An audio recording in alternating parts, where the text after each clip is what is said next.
مشاهدينا الكرام، سلام الله عليكم ورحمته وبركاته، واهلا ومرحبا بحضراتكم. وهذه الحلقه الخامسه من حلقات كلمه سواء لعام 1438 من هجره النبي صلى الله عليه وسلم على شاشه قناه صفا الفضائيه، المناظره الكبرى لعامها التاسع. اسمحوا لي في بدايه هذه الحلقه ان ارحب بضيوفي الكرام الشيخ وائل الرضوي من استديوهات قناه صفا بالقاهره. لك تحية شيخ وائل. يا مرحبا. حياك الله. ايضا من العراق من حوزه النجف احمد الامامي. لك تحية شيخ احمد. حياكم الله استاذ محمد، تقبل الله اعمالكم. ايضا من الطرف السني الشيخ احمد علوان الباحث في الفرق والمذاهب العالم الازهري. لك تحية شيخ. اهلا استاذ محمد. حياكم الله. ربنا يكرمك. من استوديوهات قناه صفا بالرياض الشيخ خالد الوصابي الباحث كذلك في الفرق والمذاهب. لك تحية شيخ خالد. اهلا وسهلا بك اخي محمد صابر وضيوفك الكرام. اهلا بك. مشاهدينا الكرام، ما ندندن حوله هذا العام هو تعريف أهل البيت. قلت في نهاية الحلقة بالأمس أن المسألة هي مشتركة بين كل من يدعي الإمامة من فرق الشيعة. فعندي من ادعى إماما واحدا وأصبح إماميا، عندي من ادعى 5 أئمة زي الزيدية، عندي من ادعى زيد بن علي بن الحسين ابن علي بن أبي طالب يبقى 4، عندي من ادعى 7 أئمة اللي هو سابعنا قائمنا، وهكذا. فتقرر من إدارة القناة هذا العام أن تكون المناظرة حول تحديد من هم أهل البيت. نحن نتحاور في هذه المناظرة مع الاثنى عشرية. طيب 12 إذن هم 12 هم آل البيت معصومين لا يحكم غيرهم، مبدوئين بالإمام علي منتهين بمحمد الحسن العسكري إذا كان موجودا على زعم القوم وادعائهم. طيب 5 حلقات لم نحدد تعريفا من هم أهل البيت، لم نقدم دليل على أهل البيت، كذلك الآية والحديث أيهما هو الذي يثبت هذا الكلام. هذا ما ندندن حوله منذ 5 حلقات. أنا اسمي إمامي 12، خلاص يبقى هم 12، يبقى عندي الجرأة 12، أولهم علي أخيرهم محمد الحسن العسكري، قول لي الدليل عليهم، خلص قصة، يبقى هم دول أهل البيت. لا، إنما لا، دخلنا في جدليات من قبل السيد الإمامي اللي هو 5 الحيوانات والصحابة وجملة مش عارف ايه ونساء النبي وغير ذلك. هذا ما دندنا حوله في الحلقات ال4 الماضية. اليوم وبالأمس تحديدا توقفنا عند ما طرحه الشيخ أحمد علوان حول تحدي هو الشيخ خالد الوصابي للشيعة أن يأتوا بحديث يعني صحيح على قواعد صحة الحديث عند الشيعة، حديث الكساء. فكان حوار ما بين الشيخ الإمامي الشيخ خالد الوصابي الشيخ أحمد علوان، لكن الشيخ وائل الرضوي لم يأخذ حظا ولا نصيبا في هذه المساهمة والمشاركة. تفضل سيد وائل، لك 3 دقائق في بداية هذه الحلقة إذا كان لديك حديثا يعني صحيحا بقواعدكم أنت.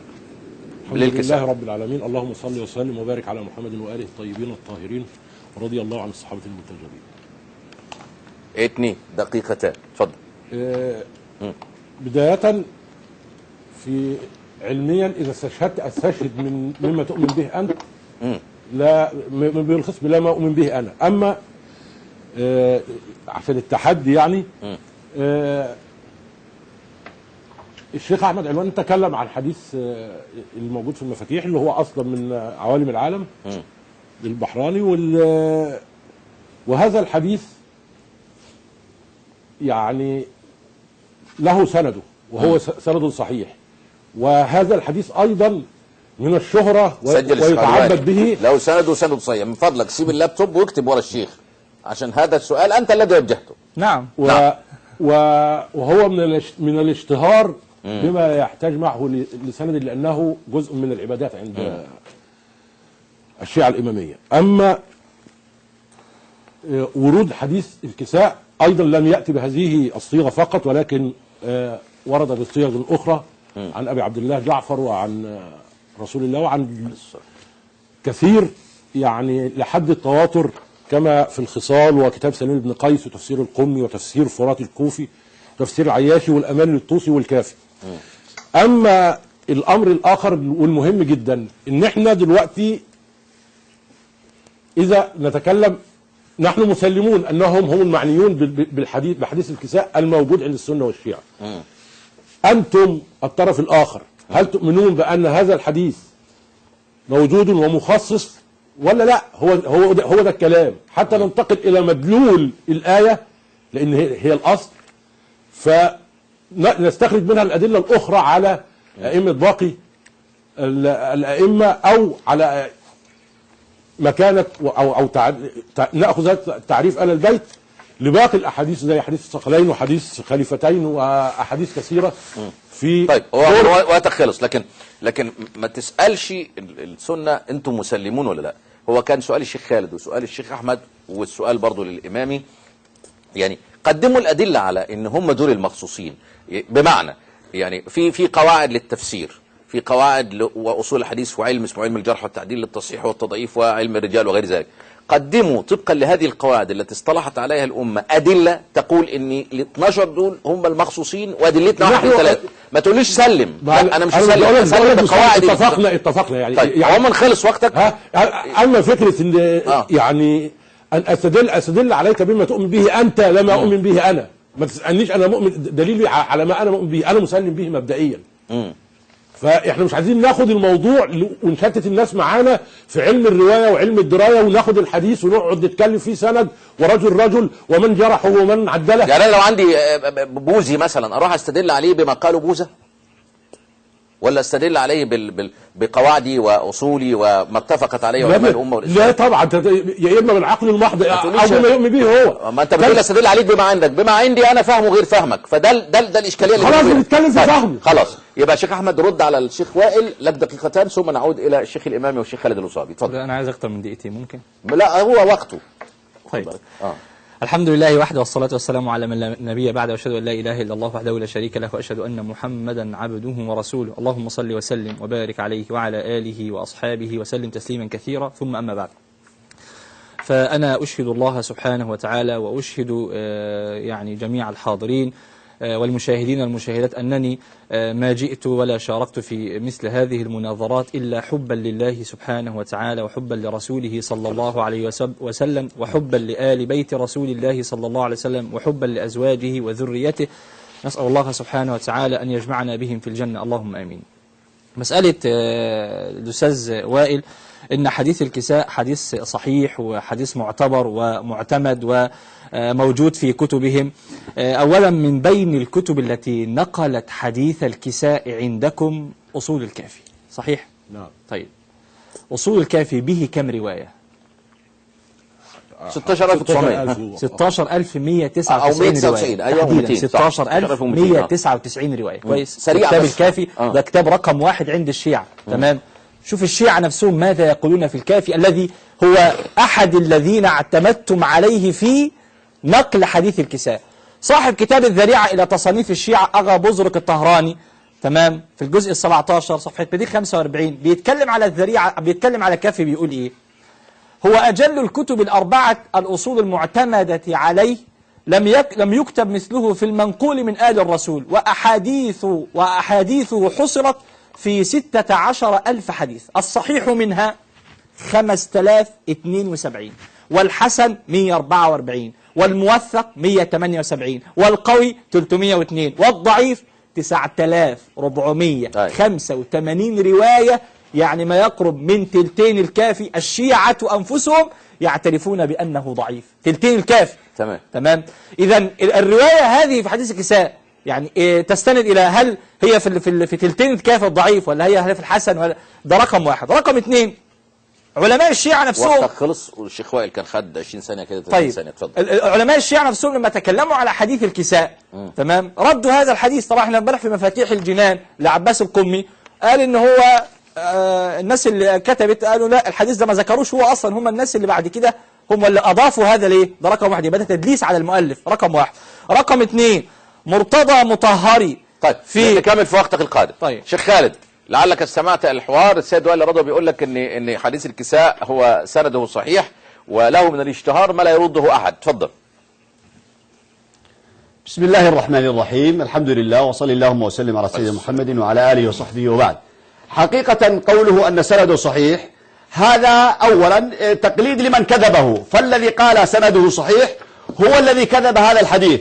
وهذا مفاتيح الجنان الذي يقول وائل الرضوي على أنه جزء ممن يتعبدون به، نعم هذا هو موجود في كتاب مفاتيح الجنان، والذي كذبه قال بسند صحيح. هذا في النسخة موجود، والنسخة الثانية هذه التي بين يدي ليس موجود. إذن هناك نوع من التحريف ونوع من الكذب في هذه النسخ عند الشيعة، فهذه النسخة ليس موجود فيها كتاب حديث الكساء، وهذه النسخة موجود فيها حديث الكساء. تعالوا معنا إلى ما قال عباس القمي في كتابه الذي هو منتهى الآمال. وأنا عندي هذا الكتاب منتهى الآمال، صورته تصويرا في تواريخ النبي والآن للمحدث الكبير عباس القمي، مؤسسة النشر الإسلامي التابعة للمدرسين في قم. يقول هنا: أما حديث الكساء المعروف عندنا، هذا الذي يقول أنه يتعبدون الله به الآن، فإنه لم يورد في الكتب المعروفة المعتبرة وفي أصول الحديث والمجامع المتقنة للمحدثين بهذه الكيفية، ويمكن القول بأن هذا من خصائص كتاب المنتخب. إذن هذا كتاب المنتخب هو كما يقول عباس القمي هو أول من أورد هذا الحديث. وهذا الرجل الذي هو المنتخب للطريحي المتوفى 1085، إذن قبل هذا التاريخ لم يكن موجد. ولكن الغريب العجيب على أن الشيعة حرفوا كتاب منتهى الآمال، وهذه مسألة مهمة جدا نستفيدها في حوارنا مع الشيعة. هذا كتاب منتهى الآمال الذي حذر فيه عباس القمي من هذا الحديث وبين أنه حديث مكذوب، طبعوا منتهى الآمال طبعة ثانية وحذفوا كلام عباس القمي. انظر هذا الكتاب منتهى الآمال طبع الدار المصطفى العالمية. طيب اشكرك، لا يوجد فيه هذا الكلام. وقتك خلص. اشكرك الشيخ احمد الامامي. باقي اشياء مهمة اريد اقولها في المداخلة الاخرى. طيب الشيخ احمد الامامي، الشيخ خالد الوصابي قال لك ان عندنا دلوقتي تلاعب في المسألة. مفاتيح الجنان عنده نسختين معاه الان امامه، واحدة فيها الحديث واحدة ملغي منها الحديث، وكذلك منتهى الامال واحدة فيها الحديث واحدة ملغي منها الحديث. تفضل. اولا مفاتيح الجنان كتاب ادعيه، ممكن في الطبع اخطاوا. اما منتهى الامال هسه انا النسخه اللي هاي عندي، خلي يقول لي هي وين الكلام مالته، خليني انا اطلعه. ما اعرف انا وين، ممكن بالعكس انا اقول ممكن انتم اضفتم عليها. لماذا حذف؟ لا انتم اضفتم عليها.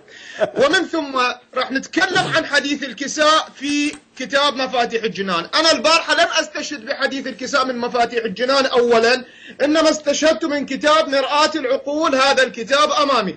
بس قبل ما يعني اتكلم عن كتاب مرآة العقول، ارجو انه لا هذا نوع من الكذب. المشاهد هذا نوع من الكذب.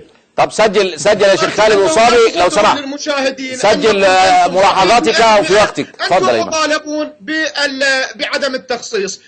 احنا بينا أن النبي خصص والصحابة معنا، وما أجبتم على الأدلة وما أجبتم على الأسئلة، وعلماءكم 20 عالم معنا وسنورد الآن. أما مناقشة حديث الكساء هذا مرآة العقول الجزء الثالث، صححه العلامة المجلس الباحث اللي ذكرته، باب ما نص عليه الله ورسوله واحدا فواحدا. الحديث الأول صحيح بسندين. والعلامة صاحب كتاب الشافي في شرح أصول الكافي المظفر أيضا صحح هذه الرواية وقال صحيح بسنديها التي فيها حديث الكساء بصيغة أخرى. هذا باب ما نص الله أيضا صحيح بسنديه. فأنا ما أتوقع الشيخ خالد أو الشيخ أحمد هم المجلسي أو هم العلامة المظفر. أما ما ورد في كتاب مفاتيح الجنان فموجود في إحقاق الحق الإسناد كامل، وموجود في غاية المرام، وموجود عندي في الأسرار الفاطمية. بس أنا راح أقرأ كلام واحد لأحد المحققين لنا عندما سئل هذا المحقق عن سند حديث الكساء وهو العلامة محمد الروحاني. قالوا باسمه تعالى ظل تشكيكم في حديث الكساء. قال كلام طويل إلى أن يقول وليس يوجد فيه ما يمكن أن يغمس في وثاقته إلا القاسم، والصحيح عندنا وثاقته، فإن نفس صحة السند الكساء كافل للاعتبار. فبالتالي عندنا الحديث صحيح. أستاذ محمد بس يعني لحظتين ثلاث، احنا نتناقش إما في حديث الموجود عندنا في كتاب الكافي، ومن ثم نتناقش في حديث الكساء، ومن ثم حاول تسوي المسألة منهجية أستاذ محمد. إما نتناقش في السياق، أو نتناقش في قول النبي، أو نتناقش في قول الصحابة، أو نتناقش في أهل اللغة. أما خلط ما راح نستفيد شيء. طيب أرجوك يعني ما هو بص يا شيخ أحمد، الشيخ أحمد علوان بالأمس قال لك أن الذي في الحديث رواه بينه وبين جابر بن عبد الله 1000 سنة. أحسنت. تفضل يا شيخ أحمد. نعم يا شيخ أحمد، معاك يا شيخ أحمد. أين هذا السند يا شيخ أحمد؟ هو ده، هي دي القضية. ها جيد. جيد جيد. السند أقرأ. تدخل معاهم الشيخ احمد يا شيخ وصابي كمان. اقرأ السند. اريد السند من عبد الله البحراني الى سيدنا جابر. انا اقول لك شيئا اخي محمد، يا اخي محمد صابر والاخوه. اسمعوا السند في احقاق. طب نسمع الامام يا شيخ خالد وكده بتكلم. سأقرأ. نور الدين المرعشي في كتابه إحقاق الحق يقول قال الشيخ عبد الله البحراني صاحب العوالم بخط الشيخ الجليل السيد هاشم البحراني عن شيخه الجليل السيد ماجد البحراني عن الشيخ الحسين بن زين الدين الشهيد الثاني عن شيخه المقدس الأردبيلي عن شيخ. طيب ناهيك عن هذا هذا سند يعني مخترع. هذا سند مخترع. تمام. اسمعني بس. البحراني نفسه. اسمعني يا شيخ احمد. البحراني نفسه الذي اسندت اليه الروايه، ماذا تعرف عنه؟ خل اكمل السند. ماذا تعرف عن البحراني الذي اشتهر به الحديث؟ خليه يكمل السند بعد كده. قول يا شيخ امامي بعد اذنك يا شيخ خالد وصابي، يعني لكم الحلقه ان شاء الله. قول السند كملوا كده يا شيخ امامي، اتفضل. ها أحسن. توقفنا عند الأردبيلي. أولا ليس من حقك أن تقول مخترع، لأنني أنا أستطيع أن أدعي أن كل مذهبك مخترع. لا، لأنه ليس موجود في كتبك. السند غير موجود في كتبك. لم يكن موجودا. من أين أتيتم به؟ أفهم بس المشاهدين، أفهمك يا شيخ إمامي. يقصد الشيخ علوان بعد إذنك شيخ إمامي بكلمة مخترع أنه ليس موجودا في تراجم الشيعة. مش انت تاخد كده؟ بس يعني لم يوثق ولم يكن في مثلا رجال الكشي، ولم يكن مثلا في كتب التراجم لدى القوم لديكم، فبالتالي قال عنه مخترع. انما ما تجيش انت تقول لي مثلا يعني عن حد موثق عندي وتقول لي انه مخترع. لا مش مخترع، ايه ده كتب الرجال كلها والجرح والتعديل اتكلمت عنه كسني بس. فهذا مقصد الشيخ علوان، هو ما جابهاش من عند نفسه، جابها لانه تحداك بالامس وقال لك يا شيخ امامي ماذا تعرف عن البحراني هذا؟ امتى مات وامتى عاش؟ مش ده كان كلامك امبارح؟ نعم. انا بس بفكرك بالازاي. لم ياتي عنه في اعيان الشيعة المحسن الامين غير 18 كلمة لم يذكر فيها مولده، ولم يذكر فيها مولده، ولم يذكر فيها وفاته. غير انه لم قال انه من تلامذة المجلسي، والمجلسي توفي 1111 هجرية، ثم نقل من 1111 هجرية لسيدنا جابر سنة 74 هجرية، يعني ما يزيد عن 1000 سنة. أنا لا أعرف كيف نقل هذا سيدنا جابر. قل باقي السنة. توقفنا عند المقدس الأردبيلي. اتفضل يا شيخ أحمد. أنت سألت وأنا أريد أن أقرأ. اتفضل اقرأ.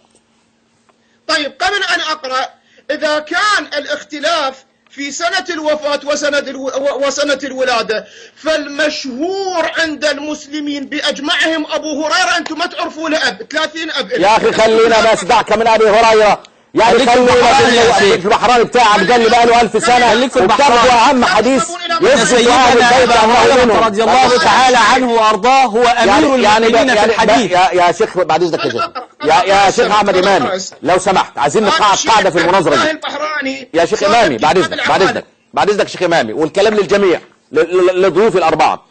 أي حد يوجه إليه سؤال ينفي التهمة عن نفسه أولا ثم يلقيها على الخصم، انما ما تجيش تقول لي يا ايمن بس. فهو دلوقتي بيناقشك في البحراني اللي بينه وبين جابر بن عبد الله 1000 سنة، وقالوا في الشيعة في تراجم الشيعة ان هو مات كان من تلامذة المجلسي المتوفي سنة 1100 وشوية. طب انت فاهم انت؟ فما تقوليش بقى ابو هريره ومش ابو هريره، سيبك من ابو هريره نبقى نعمل له حلقات، خليني بس في السند بتاعك. اقرا يا شيخ محمد صابر، اقرا السند، خليه يقرا السند وبعدين اترك لك فرصه يا شيخ وصابي. اقرا السند يا شيخ امامي، اتفضل. انا ممكن اقرا لك السند من الكتاب.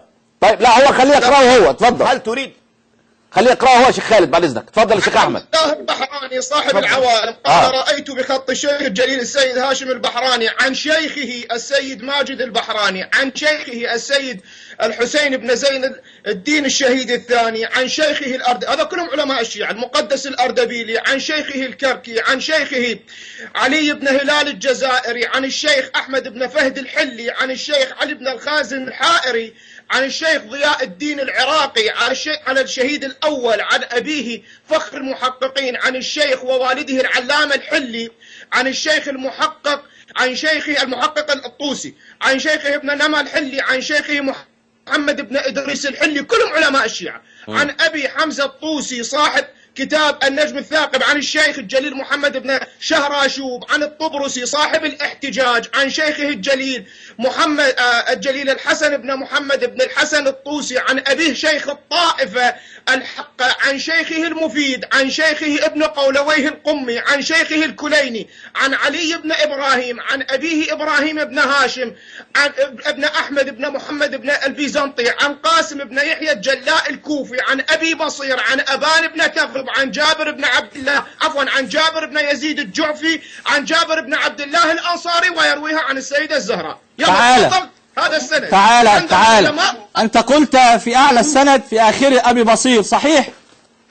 لا، لم أقل أبي بصير.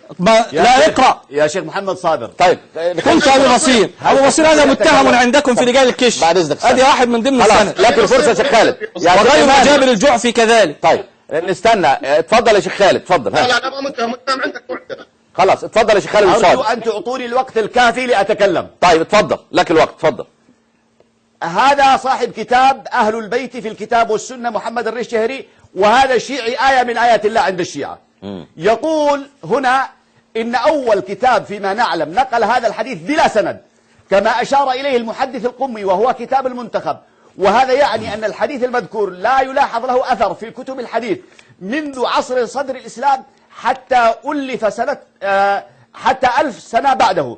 ومن العجيب أن هذا الحديث غير المسند ورد في حاشية كتاب العوالم مسندا، ثم ذكر الحديث الذي قرأه أحمد الإمامي، يعني ذكر هذا السند. يقول أن هذا ورد السند في الحاشية، يعني أنه أضيف فيما بعد.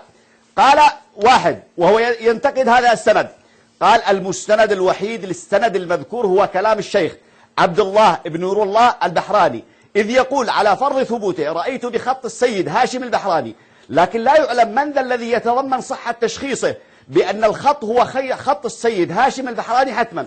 ثم قال لم يذكر السيد هاشم البحراني المنسوب إليه السند هذا الحديث في كتابيه تفسير البرهان وغاية المرام، مع اهتمامه بجمع الأحاديث لا تصحيحها في هذين الكتابين، بل إنما يذكر يخالف ما ينسب إليه سندا ومتنا. ثم هذا الكتاب الأول يقول أن هذا السند مكذوب وليس له أساس من الصحة. هذا أحد علماء الشيعة اسمه ألف كتاب خاص في هذا الحديث، صاحب هذا الكتاب اسمع صاحب كتاب المؤامرة الكبرى السيد حسن الراضي، اصبر لا تقاطع، ما قاطعتك. ألف كتاب سماه حديث الكساء بين التواتر والوضع، وبين أن هذا السند سند مكذوب. قال سند حديث الكساء الموضوع أي المكذوب. يقول أمارات الوضع ظاهرة على السند هذا الحديث، وإلا قل لي بربك ما هو السبب الذي دعا هذا الحديث أن يختفي أكثر من 1000 سنة ولم يخرج إلا في القرن 11 أو 12، ولم يرويه أحد قبل هذا التاريخ. ثم ذكر وجوها كثيرة. قال ثم مضى، قال تقدم في الحلقة السابقة حول سلسلة سند الحديث الموضوع. يقول هنا لم يوجد في الكتاب إلا على هامش بعض النسخ، مما يؤكد أن هذا الكلام والتعبير لم يكن للشيخ عبد الله البحراني، بل هو مزور ومكذوب عليه. وعلى فرض أن هذا الكلام كلام صاحب العوالم، فإن الكتاب هو كتاب البحار في ثواب آخره. يعني يقول على أن هذا لا يوجد في النسخ، وإنما كان في الحاشية وضعه بعض المتأخرين وأضافه إلى صاحب الكتاب وكتب له إسناد من عند نفسه. هذا يدل على أن الشيعة يتلاعبون بكتبهم ويكذبون أسانيد. الحديث مكذوب. ثم بعد فترة عرفوا أنه مكذوب، لفقوا له إسناد من عند أبو الشيخ. شكرا شيخ خالد. نعم. تفضل شيخ أحمد. أضيف إليك يا شيخ خالد ربنا يبارك فيك على هذا الجمع وعلى هذا التحقيق والتدقيق، حتى يعلم الشيعة وحتى يعي الشيعة ما مدى التدليس الذي يعيشونه ويدلسون به على أتباعهم. طبعا الكلام الشيخ خالد وصابي قاله هو علمائهم اللي قالوه. برضو عندنا في سلسلة أشناء القرآن الجزء 11 لمرتضى مطهري، وده آية من الآيات. تمام. وفي سند الحديث أنا جمعتها لقيتها على بالفارسي وجمعتها من موقعه. تمام. بيقول إيه الكلام؟ بيقول أما الحديث في الجزء 11، أما الحديث المعروف بحديث الكساء، ده كلام مرتضى مطهري من مراجع الشيع، بيتكلم عن حديث الكساء. لأن مسألة حديث الكساء التي تعلق بها الشيعة إنما هي كتعلقهم بقشة عفى عليها الزمن فصارت هشة. ده يعني أفصح تعبير عن تعلق الشيعة بحديث الكساء. بيقول ايه مرتضى مطهري: اما الحديث المعروف بحديث الكساء الذي عرف بهذا الترتيب يا شيخ احمد يا امامي، والذي يقرؤون السند اللي انت قعدت تقوله فيه ده، فلا يوجد له سند معتبر. ولهذا ترون المرحوم الحاج الشيخ عباس القمي، والذي هو احد المحدثين الكبار، في كتاب مفاتيح الجنان هو نفسه لم ينقل حديث الكساء، وإذا وجد مؤخرا في بعض طبعات مفاتيح الجنان يا سلام، يعني أصلا المؤلف لم يكتب هذا الحديث، إنما تمام الطبعات اللي أوجدته. وإذا وجد مؤخرا في بعض طبعات مفاتيح الجنان فالمطابع هي التي أضافته حديث الكساء بهذا الترتيب المعروف. اسمع يا شيخ إمامي، وبرد على مطهري: لا يوجد له أي سند صحيح، لكن جذره الأصلي والصحيح. أي جذر؟ يبقى السند بتاعه إيه؟ غير صحيح. ده كلام مين؟ مرتضى مطهري. خد في سلسلة الندوة لآية الله العظمى، آية الله العظمى ألقاب يعني جبارة لمحمد حسين فضل الله، سلسلة الندوة تمام، الجزء الثاني بيتكلم عن حديث الكساء. بيقول إيه لما سألوه عن حديث الكساء؟ بيقول: أما رواية القمي، والكلام ده سبحان الله موجود على موقع محمد حسين فضل الله بيتكلم عن حديث الكساء. وارجع لي يا شيخ إمام عشان ما تقولش احنا بندلس عليك. تمام. أما رواية القمي في مفاتيح الجنان، ده كلام محمد حسين فضل الله، فقد ثار حولها جدل بين العلماء لجهة أنها من روايات صاحب كتاب عوالم العوالم، وفي الكتاب والمؤلف كلام البحران. طيب عايز تقول ايه بس انت والشيخ خالد وصابي؟ خلينا ننهي. ما انا قلت انه يتعلقون بقشة طيب. عفى عليها الجو فصارت هشة. اشكرك شيخ وائل. يعني ماذا تقول؟ هذه النقول قالت عكس ما قلته منذ عدة دقائق. قلت ان الحديث صحيح وسنده مشهور وسنده صحيح وله من الاشتهار ما لا يرده احد. تفضل. الخلاف في علم الحديث وعلم الرواية والدراية وفي السند امر هيستنزفنا. يعني لا يعني انت سلمت انه في خلاف. ليس من الاول في خلاف. انا قلت ما فيش ليس في امر في الفروع ليس عليه خلاف او في الروايات. طيب صلى على النبي. لا اكمل كلامي يعني انت بتتكلم ولا بتعطي؟ انا ما بطعتش. انا ما بطعتش. لا حول ولا قوه الا بالله. لا لو سمحت. لا حول ولا نقطة مهمة. عشان اسيبك تتكلم ما تنفعش تيجي تاني. اكتبها عندك اكتبها عندك. بتعدي ما ينفعش تيجي تاني. عشان اسيبك تتكلم. يعني مسألة الإمام عشان اسيبك تتكلم. لا حول ولا قوه الا بالله. مش هسمعك. هذا ليس اسلوبا يا شيخ احمد. طيب انا بس انا سيبتك تتكلم. انا فتحت بقي طول عشان خاطر انا سجلت. ما هو لو وقتها عدى ما بالفعل. لا عيد تاني. قول يا عم وائل قول. ليست الروايه الوحيده عند الشيعه. روايه علل الشرائع قدامها، انما هي المشكله بالنسبه لي مش هي عند الشيعه ولا عند السنه. الامر هذا امر مستقر عندي. انت تخالف فيه فاستدل عليك بما كيف استقر تؤمن به انت. بعد اذنك شيخ تؤمن به انت. فاذا اتفقنا انتقلنا للمدلول علشان يبقى احنا جايين نناقش في مفهوم ال البيت ومن يتبع ال البيت. هل المشاهد يعنيه كل هذا الخلاف وكل هذا الجدل في علم الحديث ولا هو تتويه للناس عشان لا يصل اليهم شيء؟ لا انا ارد عليك. يعني المشاهد يعني ليه بقى؟ لان كل من يستدل عليكم الشيخ احمد علوان والشيخ خالد صابي بحديث تقول لي ضعيف، لا ما يلزمنيش، لا مش عارف ايه. فعايزين بقى نقاعد قواعد نتفق. او بلاش دي ما تيجي يا شيخ احمد بعد اذنك شيخ وائل. بس انا هقول حاجه معلش انا هخليك تكمل. يا شيخ امامي يا شيخ وصابي يا شيخ رضوي يا شيخ علوان، ما تيجي نتفق من كتب الشيعه ونقول لهم انتوا عايزين اي كتاب حديث او اي كتاب فقه او اي كتاب عقائد اذكروهن على الشاشه دلوقتي، قولوا لنا عليه مثلا. قولوا هنعتمد على الكافي، وبالتالي هيبقى المرجع بالنسبه لنا الكافي.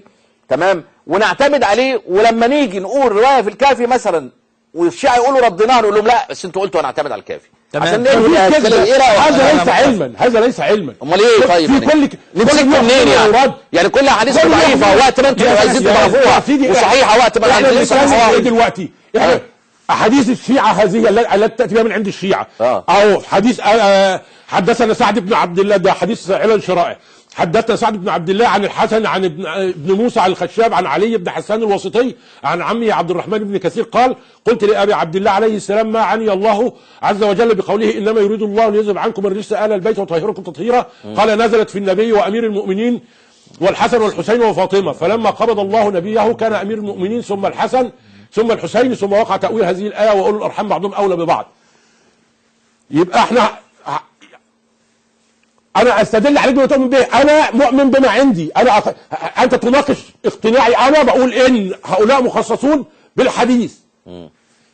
اتيك بالحديث من عندي ولا من خلاص اعتمد هذا الحديث. طيب ناخد يبقى الامر اساسا نخلينا في المحور، ما نشتتش الناس. خلينا في الادله يا شيخ خالد، يا شيخ امام، يا شيخ علوان، يا شيخ رضوي، خلينا في الادله اللي تقول بان اهل البيت من هم اهل البيت والدليل عليهم. يا استاذ محمد نخرج لفاصل وبعدين نتواصل.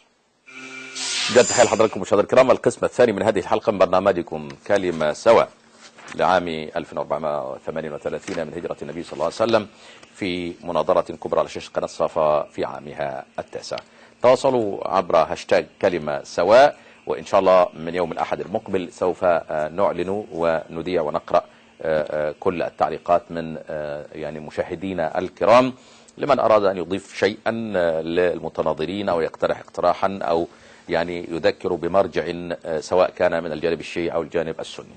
وجدت تحية كذلك لضيوفي الكرام من الطرف الشيعي وائل رضوي الباحث الإسلامي من استوديوهات قناة صفا بالقاهرة، من نجف أحمد الإمامي، لك تحية شيخ أحمد.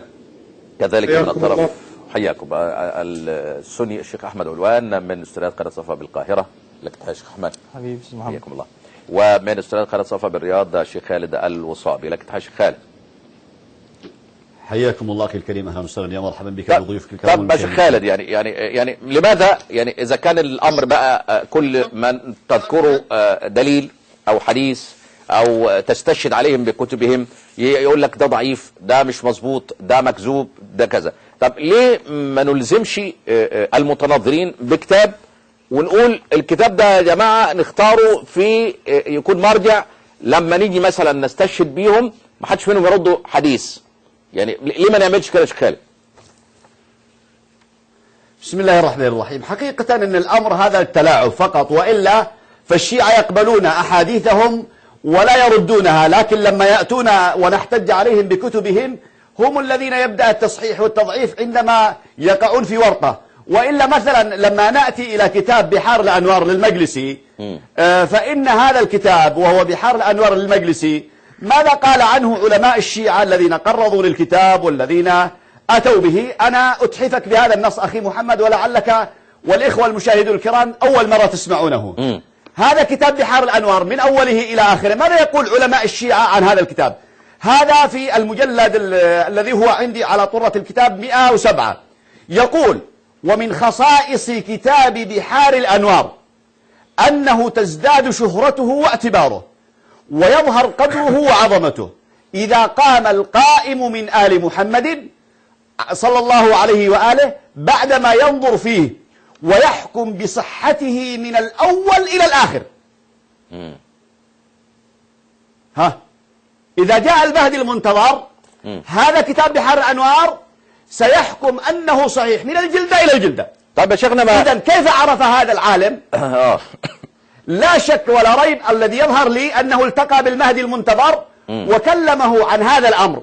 ويدل على ذلك أن آصف محسني لما تكلم في كتاب مشرعة بحار الأنوار وأتى إلى هذا الرجل المتكلم ووصفه بأنه تلميذ المجلسي، قال آصف محسني في بحار الأنوار في الجزء الثاني يقول: وذكر التلميذ المتتبع الماهر في أخريات كتابه إلى أستاذه العلامة المجلسي، قال رحمهم الله وجميع العلماء العاملين الذابين عن حريم الدين قلما ولسانا وسيفا وفكرا والمعلق الفقير، ما هكذا كلامه.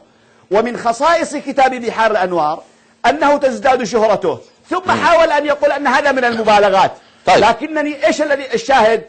الشاهد أنه وصف هذا القائل بأنه التلميذ المتتبع الماهر وأنه تلميذ للمجلسي. نعم. شيخ خالد لو سمحت، الأنوار لو سمحت يعتبر صحيح من أول إلى آخره بنظر المهدي المنتظر. طيب عشان المشاهدين يفهموا، بس عشان نقاعد القواعد، في أصولية وإخبارية في الشيعة، ممكن تفهم المشاهد من هم الأصولية ومن هم الإخبارية؟ اتفضل، عشان بس نسأل الشيخ الإمامي والشيخ الرضوي أنت أصولي ولا إخباري؟ اتفضل فهم الناس الأول.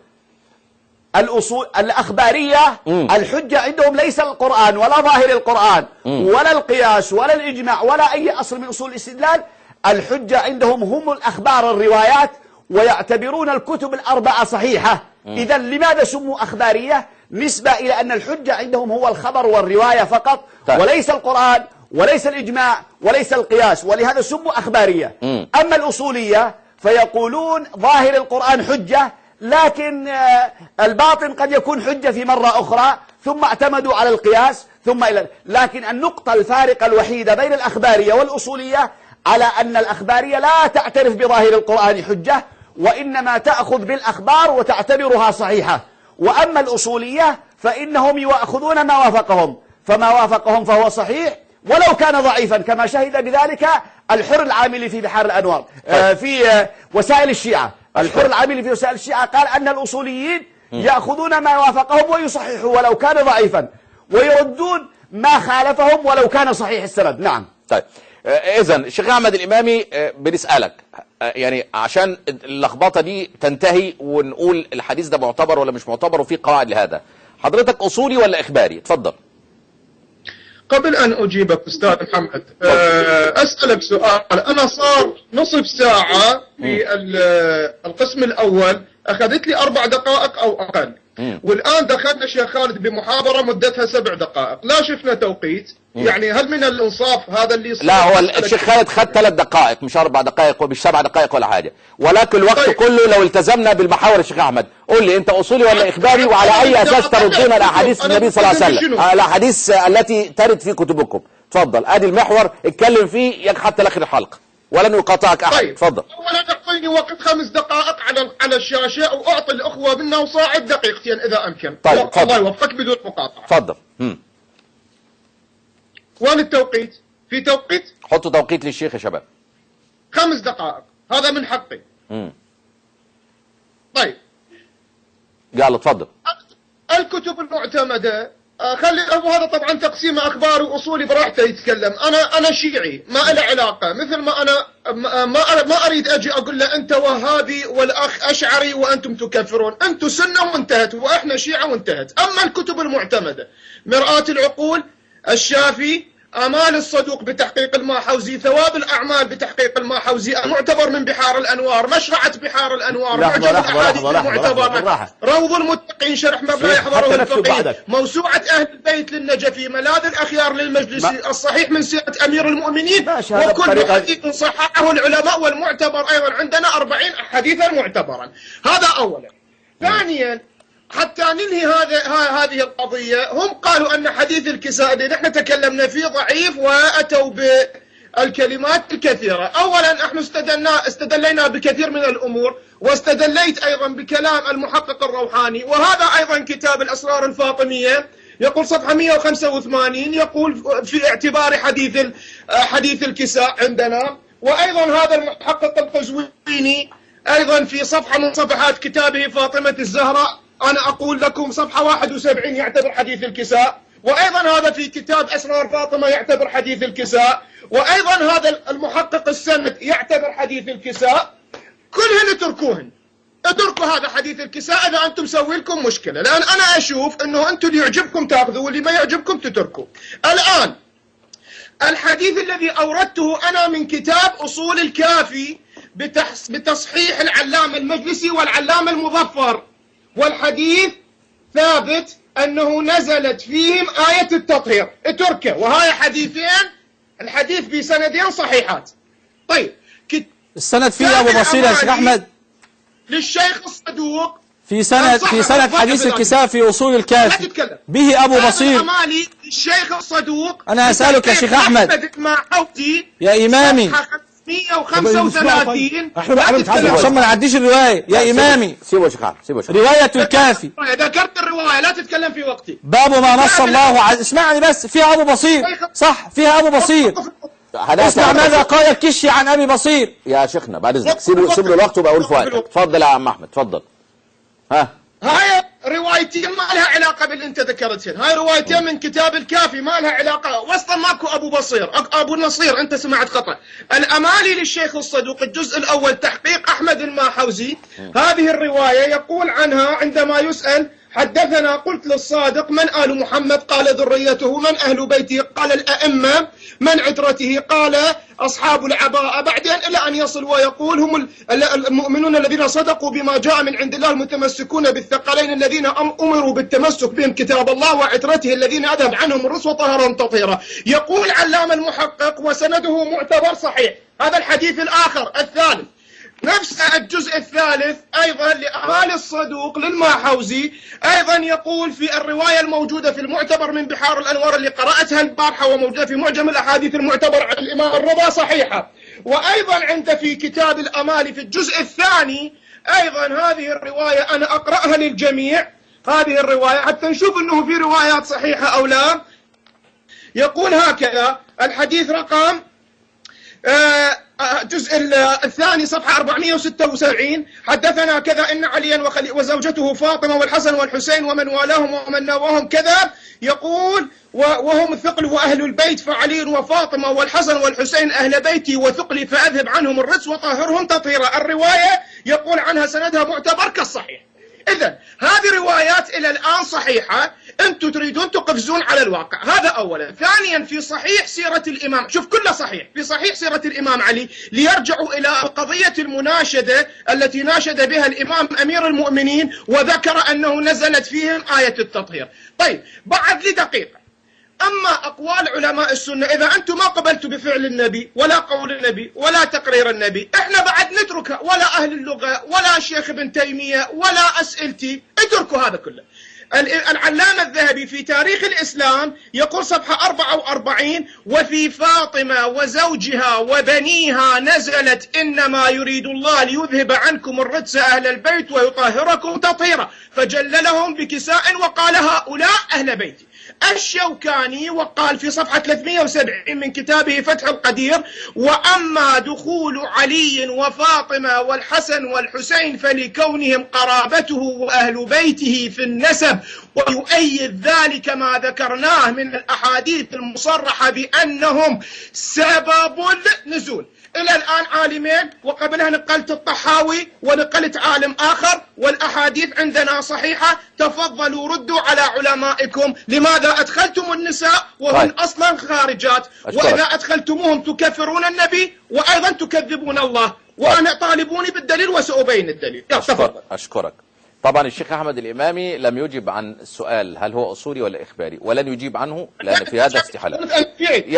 يا شيخ أحمد لأن هو بيقول لك يعني أنا أقول وهابي هو الوهابية دي دين يعني السنة واحدة عند أهل السنة والجماعة وفهم القرآن واحد والمنبع واحد وأصول الإسلام عندنا واحدة ومصادر التلقي عندنا واحدة.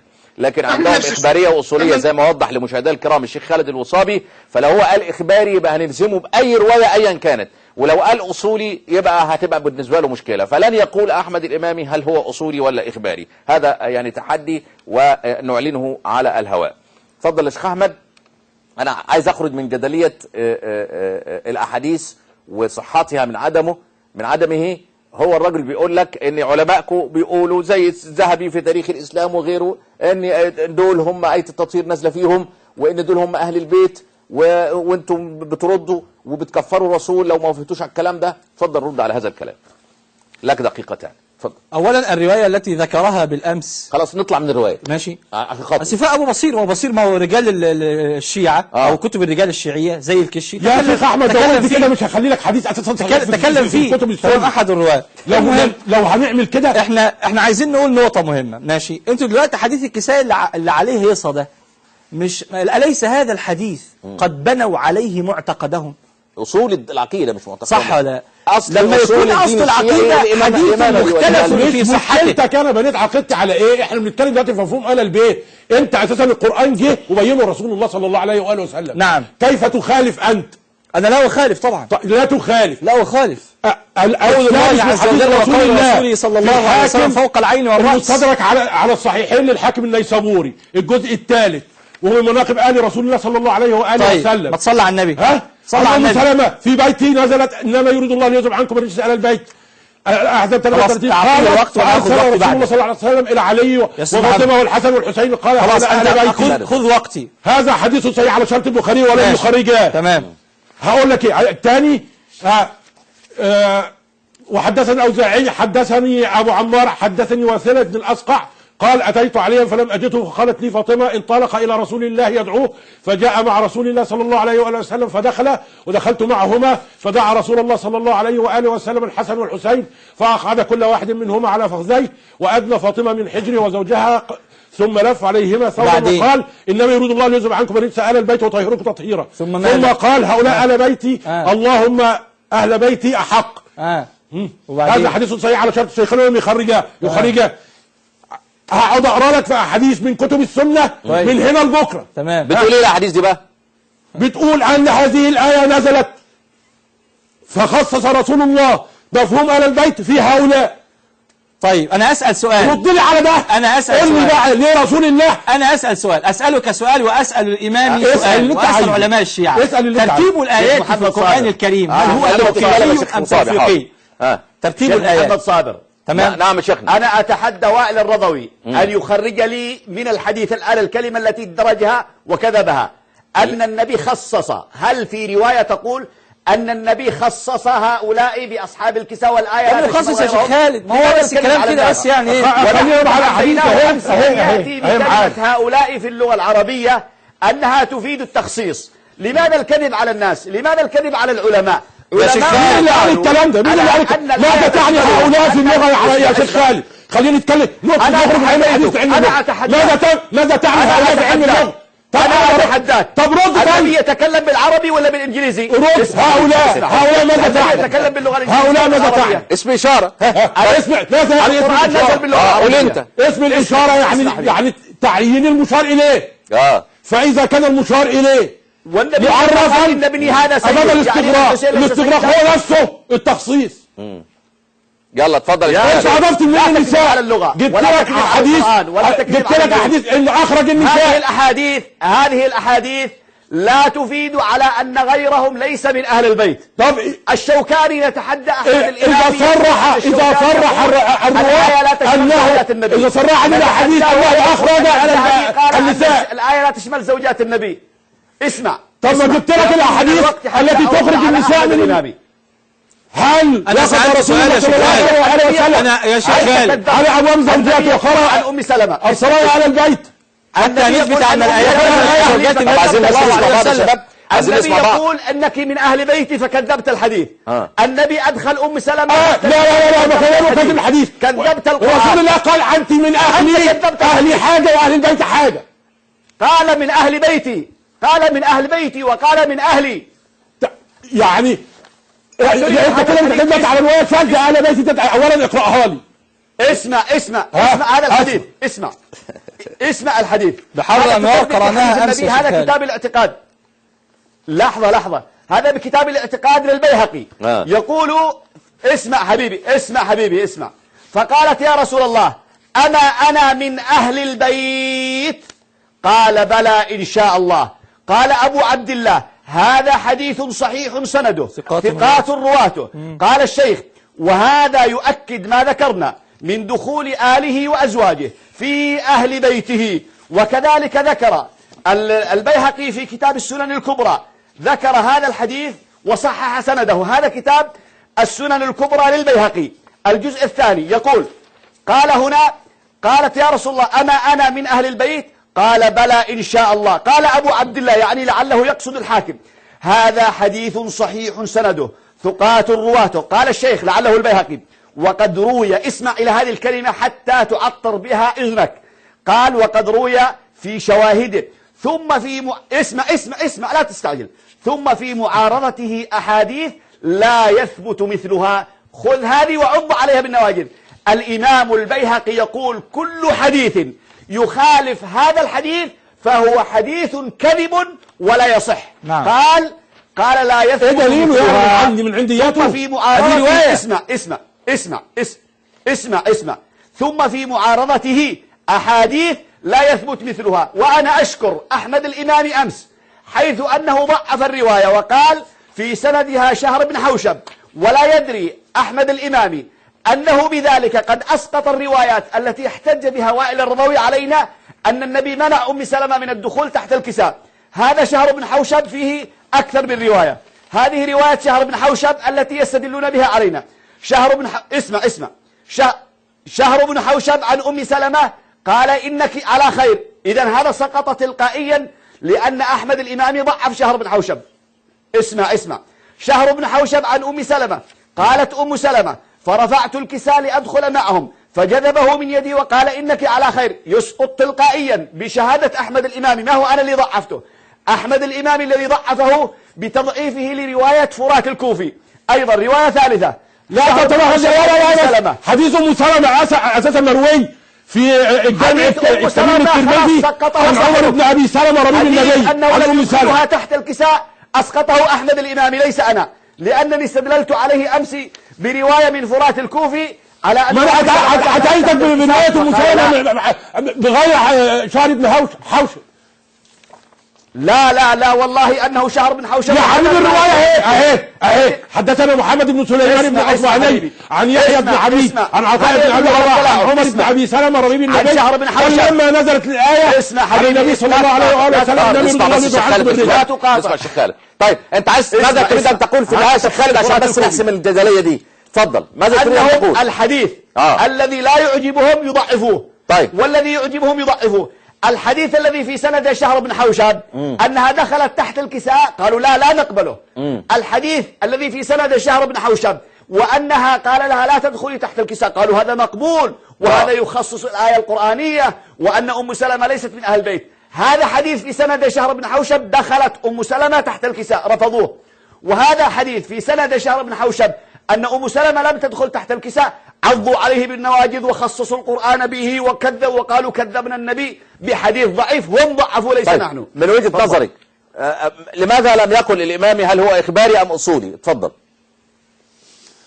من أجل التلاعب هذا بس. طيب تفضل يا شيخ أحمد يا إمامي. ما خدتش وقت. الوقت لي؟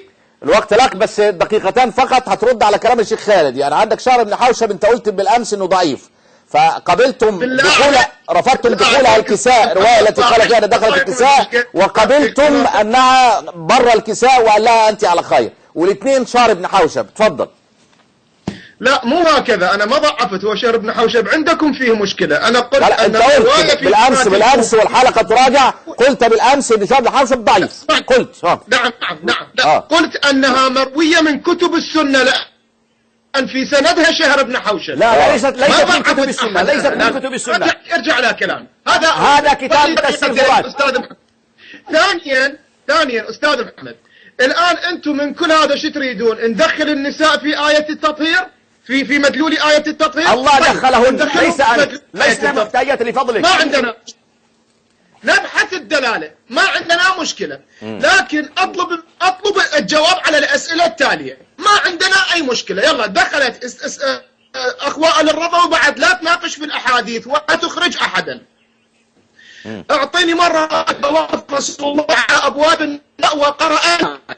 اعطيني صحابي، انا ما لي علاقه بعكرمه الناصبي، صحابي روى الروايه يا ابن عباس وليس أكرمة. ولماذا عكرمه كان يمشي في الاسواق وينادي وباهل عليها، بمعنى ان السياق العام ان النساء غير داخله. مساله ثانيه. المساله الثالثه، انا طرحت سؤالا قلت انه انتم اذا تدخلون النساء راح تكفرون رسول الله لان التسلسل الزمني للايات. اسمع يا شيخ احمد بس بس كل شويه تقول كفر رسول الله يعني بتاعي ما تقول. بص ترتيب الايات عندك يا شيخ احمد. يا شيخ احمد ترتيب الايات عندك توقيفي ام توفيقي؟ ترتيب ايات القرآن الكريم توفيقي ام توقيفي؟ اجبني. لا موضوع السياق خلي له باكر حلقه كامله للسياق. حتى انا اسالك عن ترتيب الايات ده توقيفي ولا توفيقي بس عشان نقدر نوصل لحاجه. توقيف من قبل الله سبحانه وتعالى ترتيب الآيات. طب خلاص أجبت نفسك. إذا سياق الآيات يتحدث عن زوجات النبي صلى الله عليه وسلم طالما أن هذا الترتيب إلهي. لماذا أنت تعترض إذا كانت الآية في سياق الحديث عن زوجات النبي صلى الله عليه وسلم؟ نعم المقابلة ليست فن من فنون البيان في السياق. نعم وما موضع المقابلة هنا؟ أن هؤلاء هم القوم فاقتدوا بهم. أنا معي بحث. بص يا شيخ أحمد يا إمام، وأنا أتحداك به وأتحدى به الشيخ الرضوي وأتحدى به علماء الشيعة.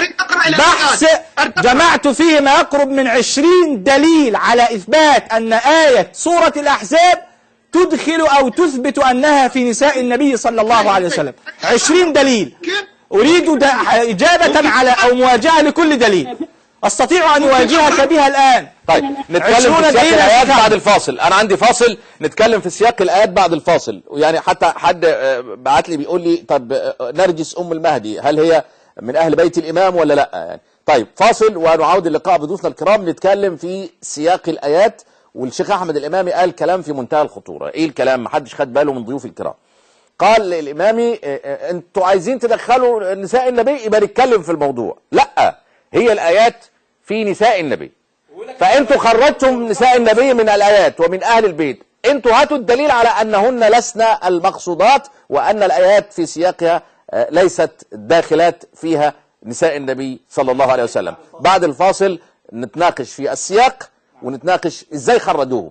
مش إحنا نجيب دليل على إن هم ندخلهم يعني. لا، هي الآيات في نساء النبي.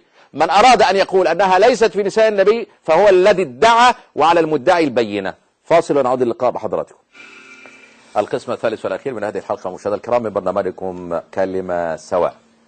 لا تنسوا هاشتاج كلمة سواء للتفاعل مع هذه الحلقات، وننتظر ردودكم ويعني مشاركاتكم وتفاعلاتكم. إن شاء الله من الأحد المقبل سوف نقوم بإذاعتها كما أوردتموها على هاشتاج كلمة سواء.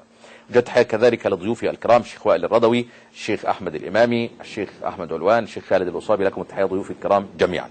حياكم الله. أهلا وسهلا. طيب. لو لك تعقيب يا شيخ خالد عشان هرجع للشيخ الإمامي هنسأله هو الشيخ الرضوي والسؤال موجه للاثنين.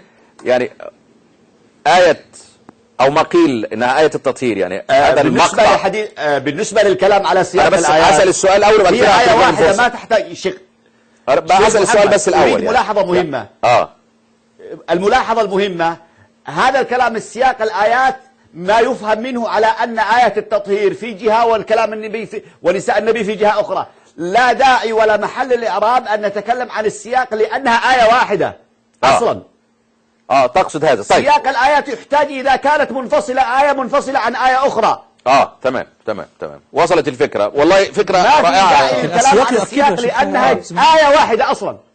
بالضبط يعني هي ضمن آية يعني مش مثلا كانت آيات وبعد كده بعدها مستقلة.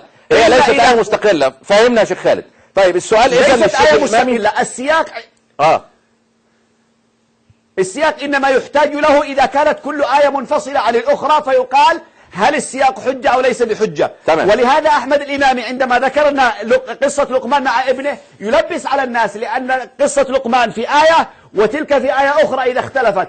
أما هذه آية واحدة. ولهذا في مقطع صوتي لكمال الحيدري الذي هو شيخ أحمد الإمامي يقول على أنه لا اختلاف على أن الآية واحدة يجب أنها سياقها واحد. هذا شيخه. طيب إذا لا كلام عن السياق أصلا لأنها آية واحدة إلا إذا قالوا أن القرآن تلوعب في الآية الواحدة وحصل فيها تغيير وتبديل. هذا شيء من أجل الحفاظ على عصمة الأئمة سيطعنون بعصمة القرآن. من أجل إخراج زوجة النبي سيطعنون في القرآن. من أجل حقدهم على زوجات النبي سيكذبون القرآن ويدعون التلاعب في القرآن الكريم. نعم هذا ما أحببت أن أقول ثم سأتي. أشكرك. هل المداخلة لي الآن؟ لا المداخلة للرضوي دقيقتان للرضوي. السؤال كيف يعني أو نقول الأدلة على أن هذه الآيات ليست في أمهات المؤمنين زوجات النبي أهل البيت. تفضل.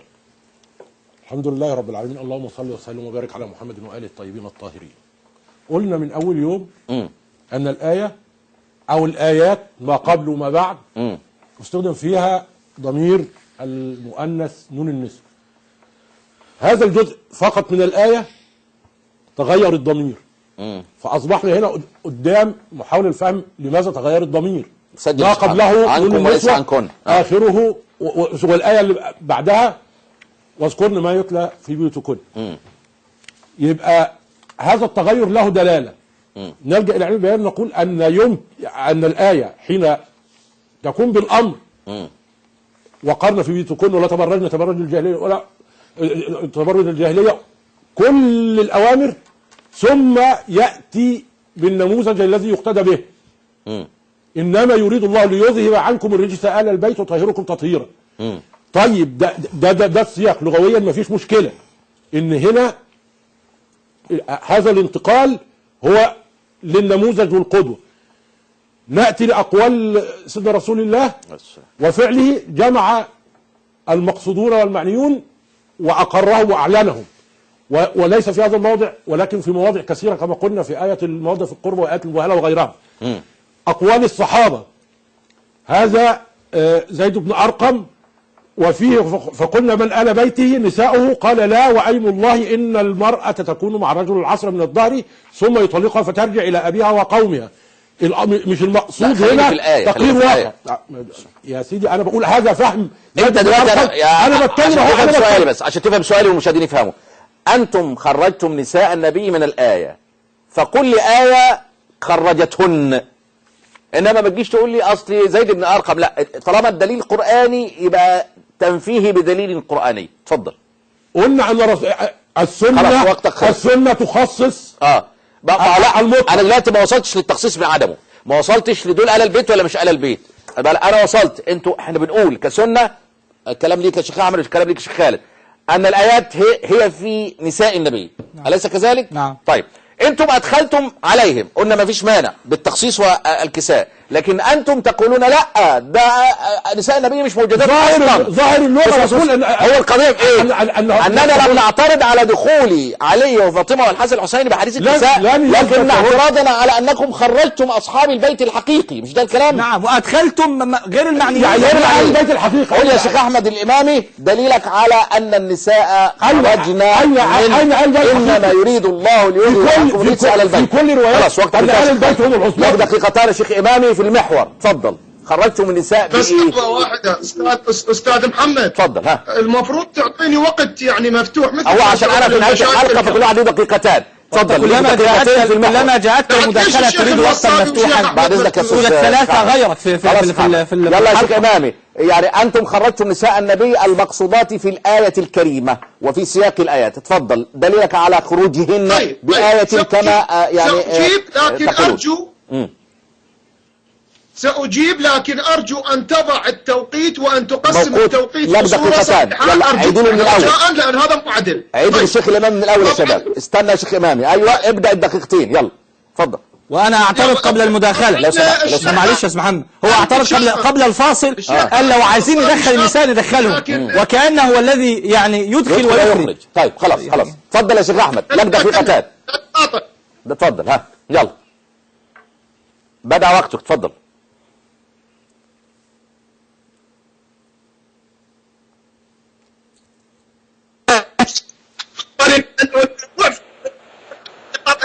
في سورة عندما تكلمت هو نسى أنه في سورة المائدة أنه عندما قال الله تعالى في عليكم الميتة والدم ولحم الخنزير وما أهل لغير الله به والمنخلقة والموقولة والمتردية والنطيحة وما أكل السبع إلا ما ذكيتم وما ذبح على النصب وأن تستقسموا بالأزلام ذلكم فسق. اليوم ييأس الذين كفروا من دينكم فلا تخشوهم واخشوني. غلط، مش موضوعي. عليكم نعمتي وربكم الإسلام دينا فمن اضطر غير في مخمصة غير متجانف في الإثم فإن الله غفور رحيم. الآية اتفضل، هذه آخر آية نزلت، كيف دخلت في هذه الآية؟ هذه الشطارة لا تستخدمها علينا، لا تتوقع أنه أنت شاطر فيها. هذا أولا. ثانيا، أم سلمة تقول في بيتي نزلت آية. أم سلمة، مو أنت يعني مو حضرتك انت كيفك تقول نعم رسول الله وضعها في هذا المكان بأمر من الله، لكن أم سلمة قالت في بيتي نزلت آية إنما يريد الله ليذهب عنكم الرجس أهل البيت، والرسول وقف على باب فاطمة وقرأها. وعند لازم أدخل يا أستاذ محمد بعد. لا لازم أدخل معلش يا شيخ أحمد يا إمام. سجل حوالينا. لا يا شيخ أحمد يا إمام. يا شيخ إمامي بعد إذنك معلش. هذا ليس أسلوب مناظرة. سجل حضرتك وقل لو سمحت، سجل وبعدين قل. اتفضل يا شيخ إمامي. ها اتفضل. أحسنت. إذا موضوع أنها موجودة وراد يخرج الشيخ الوصابي بفذلة كي يتوقع له. تفضل رد لي على هذه الآية. أرد أنا عليك. كلام النبي أنا الآن أسلم لك. يلا تفضل دخلنا النساء داخلات النساء. تفضل جاوبني على نقطتين فقط يا مسلمين. اللي هو إيه؟ سلمنا لكم قول النساء بآية التطهير. نقطتين فقط جاوبوني عليها. واحد وقتك خلص. قول لي بقى النقطتين ايه؟ اول نقطة ايه يا شيخ احمد؟ ها النقطة إذا دخلت السيدة عائشة في هذه الآية فإنكم ستكفرون رسول الله لأن النبي شك بها. والنقطة الثانية إذا دخلت السيدة عائشة في هذه الآية فإنكم ستكذبون الله لأن الله هددها فيما بعد. فكيف مطهرة وهددها الله؟ تفضل جاوبون. الله هدد مين؟ سمعت السؤال؟ أنا أجيبه ممكن. في سورة الطلاق في سورة التحريم. سورة التحريم. أنا ممكن أجيبه. طيب اتفضل يا شيخ وصابي لك دقيقتان. ها اتفضل سريعا بس. أولا أنا أجبته المرة الأولى بأن الإرادة في الآية والتطهير هو تطهير شرعي وإرادة شرعية. هذا الكلام أجبته، ولكنه يكرر ويريد أن يفهم العالمين أن عنده سؤال. اسمع، لا تقاطع لا تقاطع.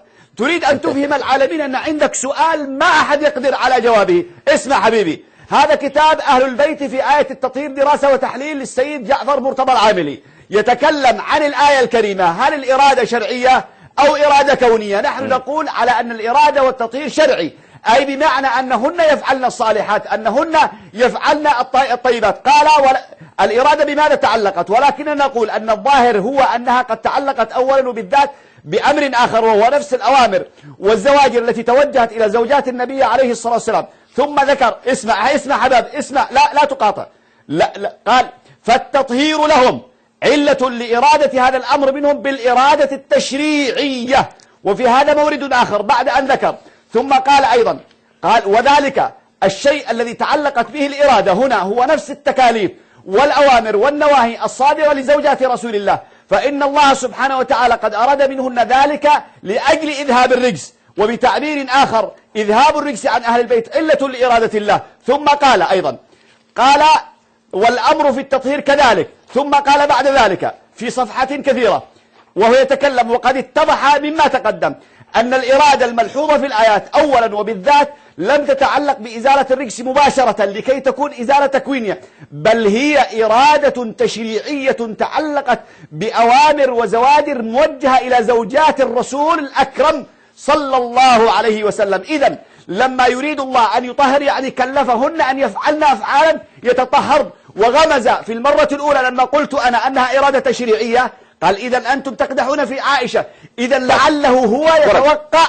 وفي رأسه أن عائشة فعلت شيئا يخل بحيائها وببيت الرسول. نقول لا، حاشا لله أن يصدر منها شيء يخل بحيائها، وإنما التطهير هو بفعلهن هن وبتكاليف من الله لهن، ولا يدخل هذا السؤال ويسقط تلقائيا. نعم. طيب أشكرك شيخ أحمد إمامي. هذا رد الشيخ الوصابي أجمله لك أن الإرادة هنا شرعية وليست كونية، على أساس أنهن إذا ما قمنا وصلينا وفعلنا كذا وكذا كذا إذا هن يطهرن من الرجس أو هم.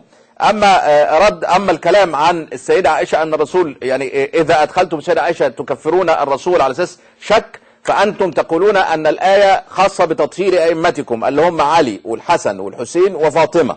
طيب هذا التطهير جاء من عصمة النبي، يعني هذه العصمة وهذا التطهير أتاهم من النبي، فكيف بالنبي يشك وهو معصوم وكلنا أجمعنا على هذا؟ وبالتالي العصمة والتطهير انتقلت من النبي المعصوم الأول والمطهر الأول إلى علي وفاطمة والحسن والحسين، فما طهرت فاطمة وعلي والحسن والحسين إلا لطهارة النبي ونسبة إليه. فإذا ما تمسكت بقولك أنه إذا دخلت عائشة لأن الرسول شك فيها لأن الرسول ما كانش معصوم وأصلا ما كانش فيه عصمة أولا. يا شيخ محمد بعد إذنك يا شيخ خالد على الكلام للشيخ أحمد أولاد. ممكن تأذن لي؟ تفضل. ممكن تأذن لي أزيد رواية واحدة؟ تفضل.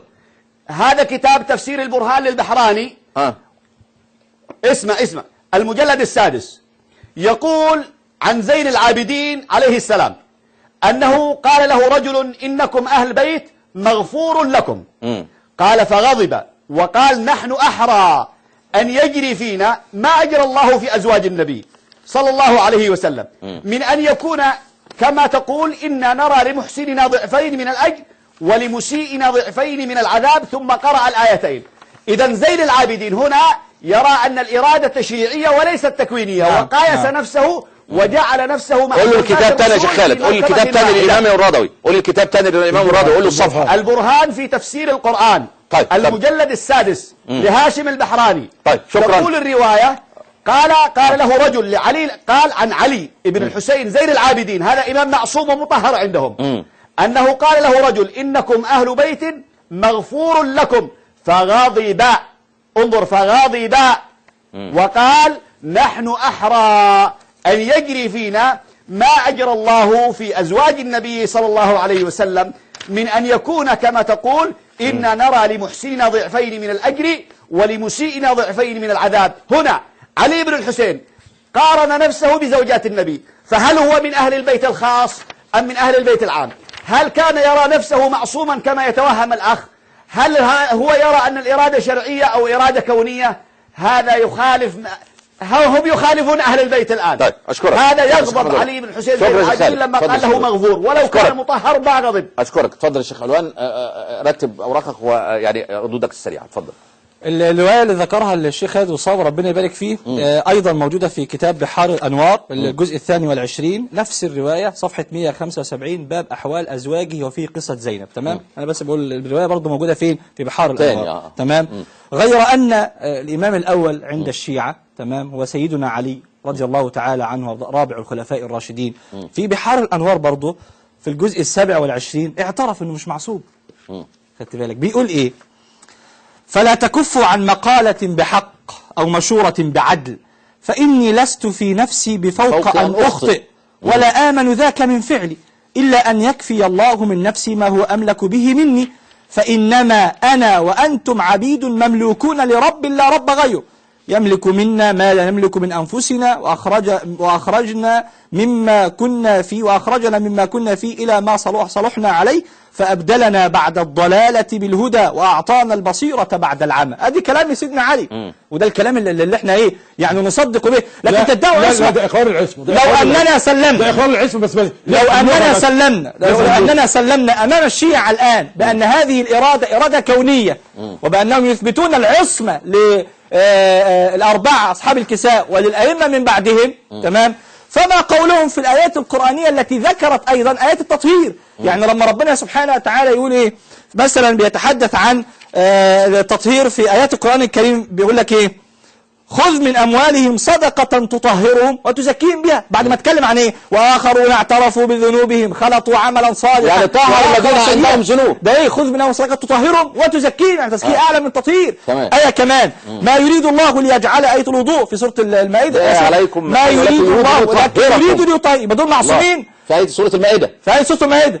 أصحاب غزوة بدر اللي هم 314 تمام. لما ربك سبحانه وتعالى بيقول عنهم في سورة الأنفال إيه؟ إذ يغشيكم النعاس أمنة منه وينزل عليكم من السماء ماء ليطهركم به. يبقى على كلام الشيعة كمل الآية ليطهركم به ويذهب عنكم رجز الشيطان وليربط على قلوبكم ويثبت به الأقدام. يعني أكثر من لما ربك سبحانه وتعالى يقول بعد مع أنها عن إتيان النساء في فترة الحيض إن الله يحب التوابين ويحب المتطهرين. لما ربك سبحانه وتعالى يتكلم عن رواد مسجد قباء فيه رجال يحبون أن يتطهروا، يبقى دول كمان معصومين. ويسألونك عن النساء عن المحيض، كل هذا فاعتزلوا النساء في المحيض إن الله يحب التوابين ويحب المتطهرين حتى يطهرن حتى يصون. نعم. حضرتك بس في نقاط كثيرة. لا خلصت. أنا في نهاية الحلقة مشاهدينا الكرام آخذ من كلام الشيخ أحمد عشان أنهي الحلقة النهاردة اللي هي بدر. إيه الرابط ما بين بدر غزوة بدر 313 وبين ما يقول عنه الشيعة آية التطهير لنساء النبي؟ الرابط أن بدر غزوة قامت بين المشركين والمسلمين، أولى غزوات الإسلام الكبرى، عشان الفلوس والأموال اللي تركها المسلمون وهاجروا إلى مدينة رسول الله. فقامت الغزوة، فكان المسلمين غنموا في هذه الغزوة. المسلمين كانوا عايزين نصر، ربنا اداهم الاثنين، النصر والغنائم، وتودون أن غير ذات الشوكة تكون لكم. فلما أتت الغنائم للمسلمين ووزعوها تم التوسعة على المسلمين في المدينة، فنزلت الآية ونزل عليكم من السماء ماء ليطهركم به إلى آخر الآية. نفس المنطق بالنسبة لنساء النبي، حينما قام بنو قريظة يهود بنو قريظة بالتآمر على رسول الله صلى الله عليه وسلم، واستجلبوا الأحزاب على مدينة رسول الله وتحالفوا وخالفوا الحلف مع رسول الله، طردهم الرسول وأخذ أموالهم ويعني استولى على أراضيهم، فحصل توسعة على فقراء المسلمين بعد هذه الغزوة الأحزاب، وورث أموال بنو قريظة. شوف عايز يقول ايه. فبدأ نساء النبي كما حدث في غزوة بدر يقولوا طب ما احنا عايزين برضو زي النساء، احنا مضايق علينا، احنا فقراء، عايزين مش عارف ايه. فنزلت الآيات كلها في سياقها تقول لنساء النبي لستن كأحد من النساء إن اتقيتن وغير ذلك من الآيات. فدي نزلت بعد غنائم للمسلمين تم توزيعها لأسر لبدر أو شهداء بدر أو لمن شهدوا بدرا، وهذه نزلت بعد أن استولى المسلمون على أموال اليهود في بنو قريظة بعد خيانتهم لرسول الله صلى الله عليه وسلم وحلفهم معه، والنساء بدأنا يتحدثن عن التوسعة، فنزلت الآية هنا وهنا. والتطهير هنا لماذا؟ لأهل البيت المخصوصين عند الشيعة وليس لأهل بدر 313. انتهت الحلقة. احنا بس حبينا نقول أسباب نزول الآية هنا وهنا واحد، عند بدر وهؤلاء ليسوا مطهرين، وعند نساء النبي وهؤلاء ليسوا مطهرين. أشكر ضيوف الكرام الشيخ وائل الرضوي، الشيخ أحمد الإمامي، الشيخ أحمد علوان، الشيخ خالد الوصابي. انتهت الحلقة، في نتهى لكم من التحية. السلام الله عليكم ورحمة الله وبركاته.